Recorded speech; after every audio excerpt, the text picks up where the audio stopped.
Hello everyone, welcome to Mid Adventure. In today's episode, we'll be having a discussion on lower back pain. The objective of this episode is to learn causes of lower back pain, how to evaluate patients, know the red flags, and how to manage. Lower back pain is a pain experienced between the rib cage and the buttocks. It may or may not radiate to the legs. It's the most common musculoskeletal condition worldwide. It can be acute or chronic. Acute lower back pain is a pain lasting less than 6 weeks. It usually starts after waking or after specific movement like carrying weight or sitting or standing up suddenly.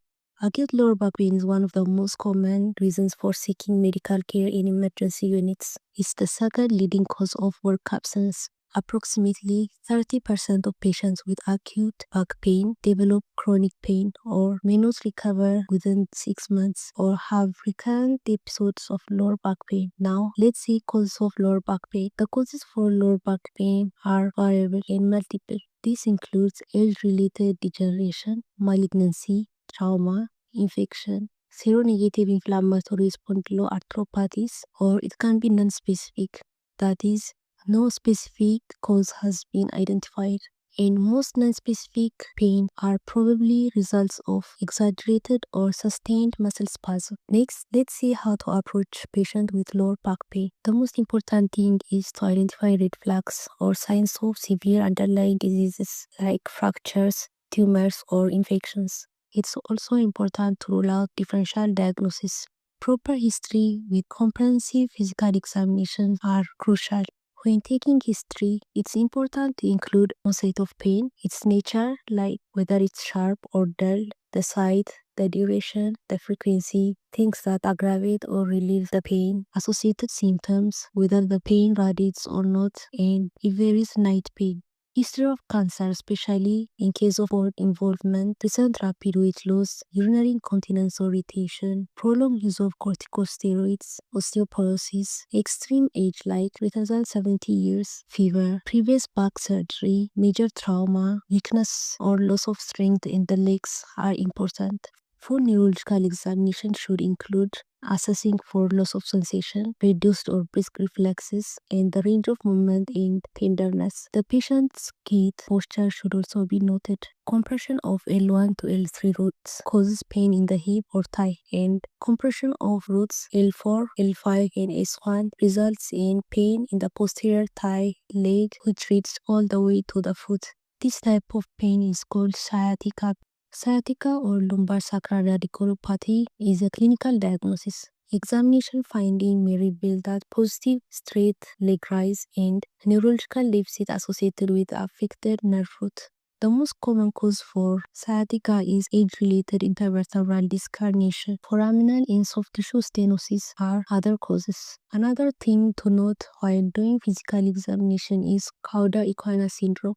This syndrome is a medical emergency. It accounts for 0.04% of all causes of back pain. This results from compression of nerve roots below the level of the conus. Its presence with bladder and or bowel dysfunction, reduced perineal sensation, sexual dysfunction, and neurological deficits in the lower limb. Another thing to note while taking history and doing physical examination is to rule out differential diagnosis. These are nephrolithiasis or pyelonephritis, because pain from these diseases can radiate to the genitals or the perineum and can mimic as lower back pain. These diseases also present with change in urinary habit like frequency and dysuria. Abdominal aneurysm can also present with abdominal pain radiating to the lower back. In these patients, pulsatile mass in the abdomen is also visible. Pancreatitis or stomach and gallbladder diseases can also present with abdominal pain that can radiate to the lower back. Pelvic diseases also present with perineal discomfort, discharge, pain or palpation of the area. Hip diseases are also another differential diagnosis and can present with restriction of hip movement and pain upon movement of the hip joint. Now let's see the role of imaging. For majority of patients who present with acute lower back pain, initial radiological evaluation is not required.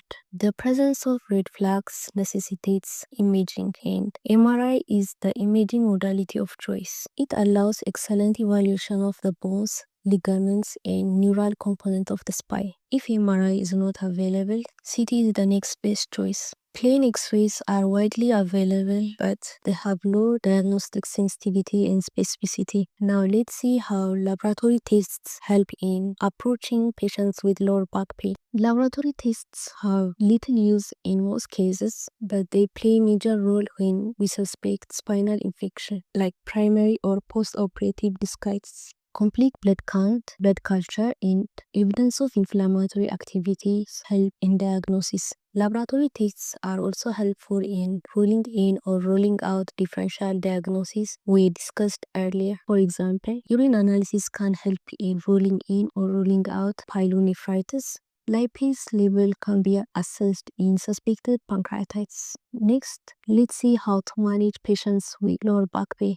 Advising patients that the pain is benign and transient is important because intensity of pain can result in great psychological impact on patients. Bed rest should be avoided, and patients should return to normal activity as soon as there is pain relief. It's important to avoid activities that require excessive movement of the spine, like moving up and down, prolonged postures, repetitive movements in physical activity if there is pain. Applying local heat can be helpful, but patients should avoid ice. NSAIDs are first-line drugs in pain control. Non-benzodiazepine muscle relaxants can be prescribed in the treatment of acute pain. However, it's crucial to be cautious in elderly patients because these drugs can cause dizziness and drowsiness, increasing the risk of falls. Drugs like diazepam should also be used with caution due to the risk of addiction. Opioids can be used in severe pain, also with caution, for short time, usually less than 2 weeks. Physicians should always inform patients for possible side effects of each drug class, as well as consider probable drug interactions. Now let's discuss about recurrence in prognosis. Most patients who present with acute lower back pain show improvement after 1 month, but 1-year recurrence rate is high. Studies show that about 2/3 of patients with episode of acute lower back pain will have another in the following 12 months. It's advised that patients should avoid physical exercise at an early stage as it usually causes exacerbation of pain. However, once the symptoms have improved, exercises